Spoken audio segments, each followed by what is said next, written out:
Welcome to a bite-sized HIPAA Q&A video where we answer your questions about how HIPAA applies to your dental practice. We recently received the following question in our bite-sized HIPAA Q&A inbox. The writer says, I'm answering a HIPAA risk assessment for our practice, and it keeps asking if we have reasonable and appropriate safeguards in place. What does that even mean? How do I know what is reasonable and appropriate? Well, this is a common question that I hear from dental practices, and it's a great one.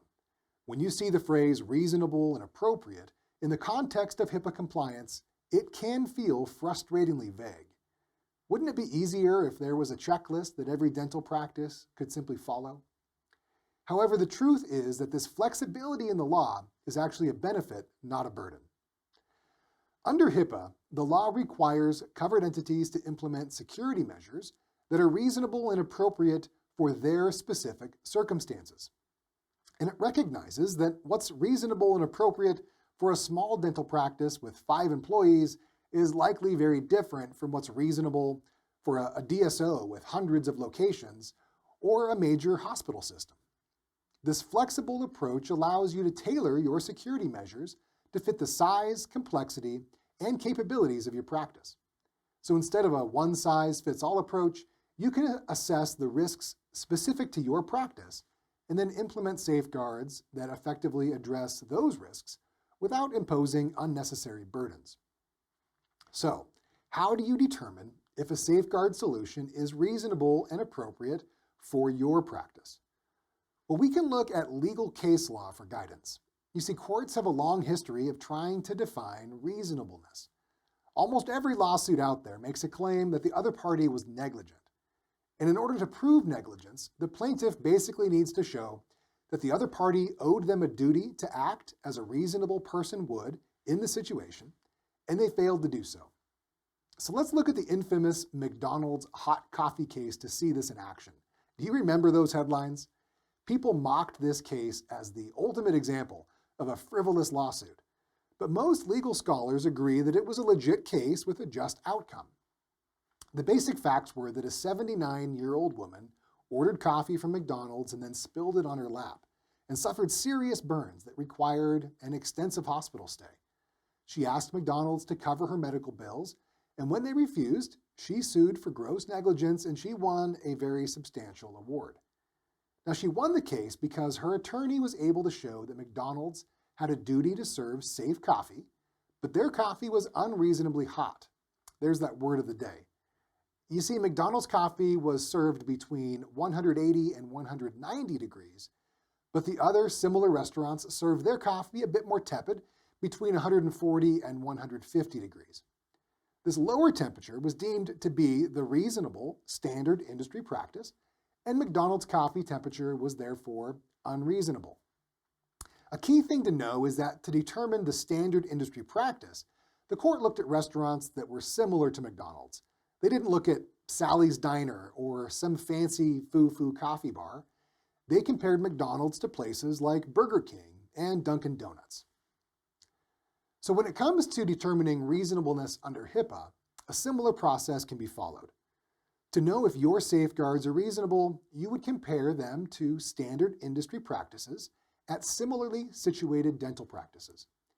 In section 164.306b, the HIPAA law outlines 4 specific factors to consider when determining whether a specific measure is both reasonable and appropriate for your practice.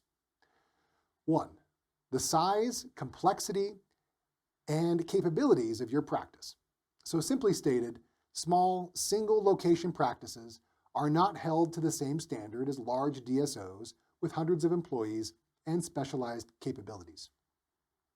2. Your technical infrastructure, hardware, and software capabilities. The security solutions need to adequately address the known risks to patient information that come with the specific technical infrastructure, hardware, and software that your practice actually uses. 3. The cost of security measures. While protecting patient data is essential, the cost of implementing safeguards should be balanced with your practice's financial resources. 4. The probability and criticality of potential risks to PHI. High risks would justify implementing more advanced and costly safeguards, while lower risks would not. When determining what is reasonable and appropriate for your practice, use these 4 factors to guide your decisions. Consider your practice's size, technical capabilities, budget, and the specific risks you face, and then document how these factors influence what safeguards are both reasonable and appropriate for your unique situation. Here comes the most important part. The requirement to implement reasonable and appropriate safeguards does in fact mean that dental practices are required to implement reasonable and appropriate safeguards. These are not optional. A practice can't decide that it's just too difficult or too expensive to address the 42 safeguards listed in the security rule.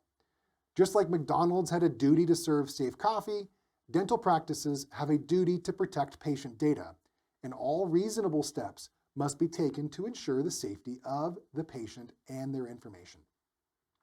You need to determine and implement security measures that reasonably and appropriately address these HIPAA-required safeguards.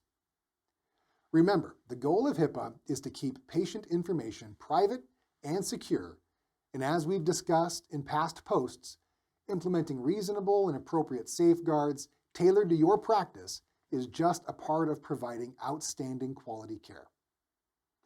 If you have a HIPAA question related to the day-to-day operations of your dental practice, feel free to send it my way. My email address is todd@bitesizehipaa.com. That's 1 P and 2 A's. I can't promise I'll be able to get to every question submitted, but I'll do my best to find the most applicable ones to address in future Bite Size HIPAA Q&As.